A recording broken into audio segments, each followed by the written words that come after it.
लगता है तीसरे चरण में हमें क्योंकि बड़ा अंडुलेटिंग यानी अनइवन वोटिंग हुआ है। कहीं पिछला बिल्कुल ही कम वोटिंग हुआ है, कहीं ज्यादा वोटिंग हुआ है। यादव बहुल क्षेत्र में शायद ज्यादा वोटिंग हुआ है और बाकी जगह कम है। लेकिन जनरली एक फॉर्मूला होता है कि जब कम वोटिंग होता है तो जो सत्ता पक्ष है उसको समर्थन माना जाता है, और लोग कहते हैं कि ज्यादा वोटिंग होता है तो वो बदलाव के लिए होता है। लेकिन इस बार उत्तर प्रदेश के चुनाव बड़े अलग है। इस बार उत्तर प्रदेश के चुनाव जनता स्वयं लड़ रही है। तो जहां कम वोटिंग हुआ उसके मायने सीधा सीधा ये है कि सत्ता पक्ष का वोटर जो कार्यकर्ता है वो बाहर नहीं आया। और हम पहले भी कह रहे थे कि कहीं ना कहीं एक उदासीनता है वोटर्स में। और वो उदासीनता ये है कि उनको पिछले 5 साल के डबल इंजन के सरकार में उनकी पूछ परख ही नहीं हुई। जहाँ विधायक, सांसद और मंत्री और उप मुख्यमंत्री जैसे ओहदे पे काम करने वाले लोगों की पूछ परख नहीं हो रही थी, उनकी सुनवाई नहीं हो रही थी। तो हमने ऐसे कई देखे, खासकर कोविड के समय, कि लोग मदद के लिए गुहार लगाते रहे और कोई मदद करने के लिए नहीं आया। जिनसे मदद की अपेक्षा थी वो खुद ही मदद के लिए इधर उधर भाग रहे थे। तो कुल मिला के वो जो एक उदासीनता है कि हम किस मुंह से वोटर को बोलेंगे कि चलो और हमको वोट दो। हमने क्या किया, आपने विज्ञापन दिया, सब विज्ञापन और भाषणों में ये चीजें सब सही रहती है। लेकिन जब मतदाताओं को निकालने के लिए जब वर्कर जाता है तो मतदाता उसको सुनाता है। वो भी क्यों सुने, क्योंकि जब उसकी ही ऊपर सुनवाई नहीं हुई है तो वो क्या कहे कि ऐसे नाकारा सरकार को फिर से वोट दो। तो कई जगह मुझे लगता है कि जो वोटर आया नहीं है, खासकर ये तीसरे फेज में, वो कहीं ना कहीं बीजेपी को एक और डेंट देगा, ये ऐसा मुझे लगता है। और दिन ब दिन ये स्थिति और खराब होती जा रही बीजेपी के लिए। और बीजेपी की जो बौखलाहट है, क्योंकि वो भी समझ में आ गया उनको कि अब लोग सवाल पूछने लगे हैं।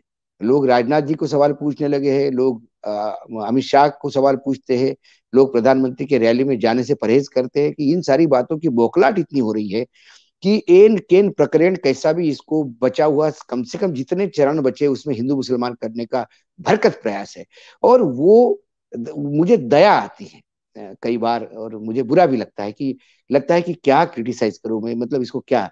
देश के प्रधानमंत्री, भारत के प्रधानमंत्री नरेंद्र मोदी, जो बहुत बड़ा पोजीशन है भाई, देश का प्रधान, भारत जैसे देश के प्रधानमंत्री, वो आज रैली में ये कहे कि जो अहमदाबाद में ब्लास्ट हुए और जिन लोगों को फांसी की सजा होगी वो साइकिल पे बम रख के गए थे। देखिए, साइकिल समाजवादी पार्टी की है, इसलिए उनको समाजवादी पार्टी से जोड़ा जाएगा।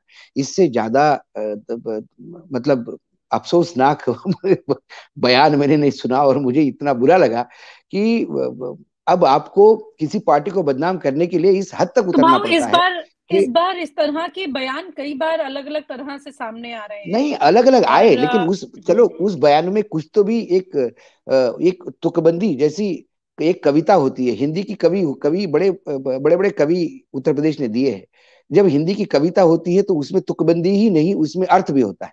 और एक हमारे पार्लियामेंट में जो महाराष्ट्र के हमारे एक सांसद है राज्यसभा के, वो आठवले साहब, जब वो कविता करते तो वो तुकबंदी होती है कि काम को म को प जुड़ना चाहिए, फिर वो कुछ भी कहीं पे लगा देते हैं।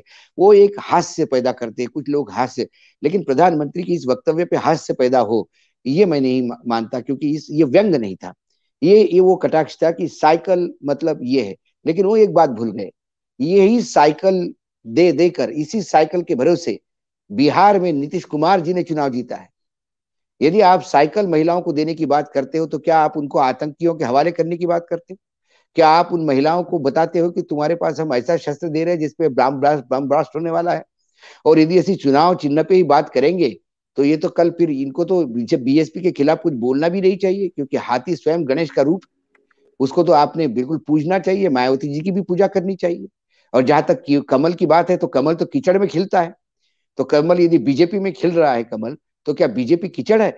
यदि ऐसे कोई बोलना शुरू कर दे तो मुझे बताइए आप कि उत्तर प्रदेश जो देश का सबसे बड़ा सूबा है, उसके चुनाव में आप जब इस लेवल की बात करते हैं तो फिर शर्म आती है मेरे जैसे इंसान को सुनते हुए कि अब ये तस्तर कहाँ गया। तो जब आपको कुछ नहीं मिला तो आप इस बात को जोड़ रहे हो कि वो साइकिल जो है, उस साइकिल को आपने आतंकवादियों के साथ जोड़ के समाजवादी के पार्टी के साथ जोड़ने का प्रयास तो किया।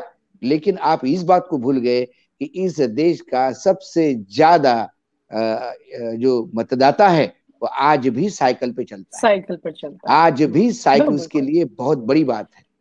और आप हमसे जुड़े रहने के लिए सब्सक्राइब करें YouTube पर, फॉलो करें ट्विटर पर और लाइक करें Facebook पर। और ज्यादा जानकारी के लिए आपको टाइप करना होगा सिर्फ न्यूज नशा।